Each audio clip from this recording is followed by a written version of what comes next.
ಕಾಂಗ್ರೆಸ್ನವ್ರಿಗೆ ಆಲೋಚನೆ ಕಾಂಗ್ರೆಸ್ ಪಕ್ಷ ಸೇರುವಂತ ಆಲೋಚನೆ ಇದೆಯಾ ಅಂತ ನನ್ನ ಮನಸ್ಸಿನಲ್ಲಿ ನಾನು ನಿಶ್ಚಳವಾಗಿದ್ದೀನಿ. ಎಲ್ಲ ಅಧಿಕಾರಿಗಳನ್ನು ನೋಡಿದ್ದೀನಿ.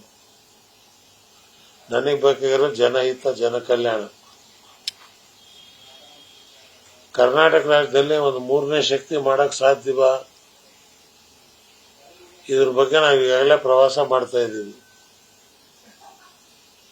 ನೋಡೋಣ, ಪ್ರವಾಸದ ವಿವರ ಬಂದ ಮೇಲೆ ಒಂದು ತೀರ್ಮಾನಕ್ಕೆ ಬರ್ತೀವಿ. ನಾವು ಇಚ್ಛೆ ಇದೆ, ಅದೇ ಇದೆ. ಒಂದು ಮೂರನೇ ಶಕ್ತಿ ಬೇಕು. ಈಗ JDS ಅಲ್ಲಿ ಪಾಪ ಬಿಜೆಪಿ ಬಸ್ ಸ್ಟ್ಯಾಂಡ್ ಅಲ್ಲಿ ಹೋಗಿ ಕೂತವ್ರೆ. ಅವ್ರಿಗೆ ಬಸ್ಸಿಂದ ಹತ್ತಿಸ್ತಾನಿಲ್ಲ, ಇಳಿಸ್ತಾ ಇಲ್ಲ. ಬಸ್ ಸ್ಟ್ಯಾಂಡ್ ಅಲ್ಲಿ ಕುಂದಿರ್ಸವ್ರು.